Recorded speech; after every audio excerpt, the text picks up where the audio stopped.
So I'm here with Ramon de Leon.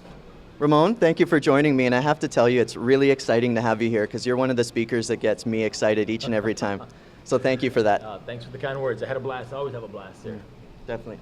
So what I really wanted, the message I really wanted to get across today was a couple of things. And I would say that one of the first things I think that people really need to focus on is let people get to know what I say is the face behind the logo.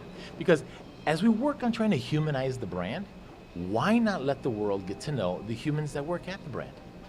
As a very easy step one.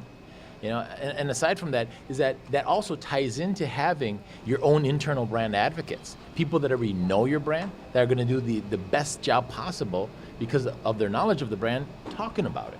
So I had a blast today. That's an interesting point, Ramon, and I'm always a big fan of your social media logos. So that brings me on to another point. Tell me what brands are doing wrong in social.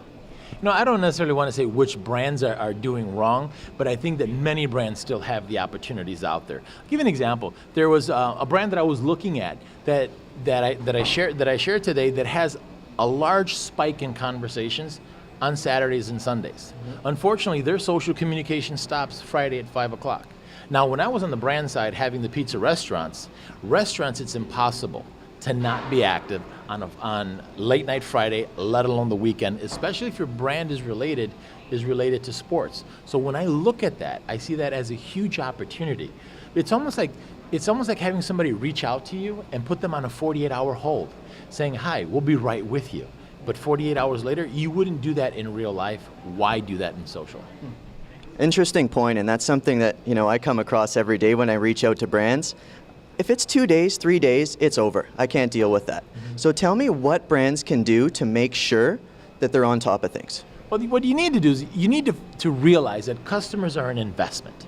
And as every brand has their own internal KPIs, you have to realize that your investments need to be nourished. Your investments need to be monitored. So the first thing that I would say is invest in the tools and the resources that you need to protect and nourish your investments, your customers. Because today's customers are just too informed. Mm-hmm. And because they're too informed, they have too many opportunities of not choosing you than any of us have ever had. So why miss that? Why miss that opportunity? You need to invest in the right people that are going to be working with you.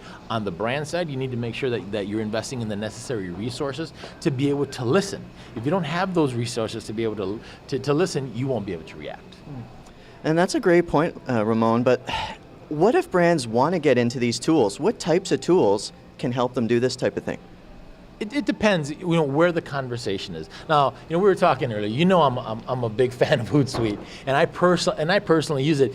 And so it really depends on the scale, and it depends on your goals and your budget. Mm-hmm. But anything now. That's why like today I was talking about 3 really simple silos.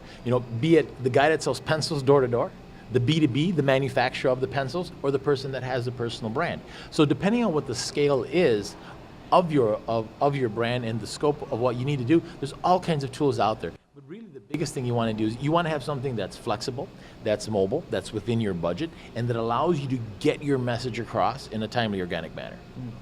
Awesome. Well, Ramon, thank you for your time, and it's always a pleasure to see you.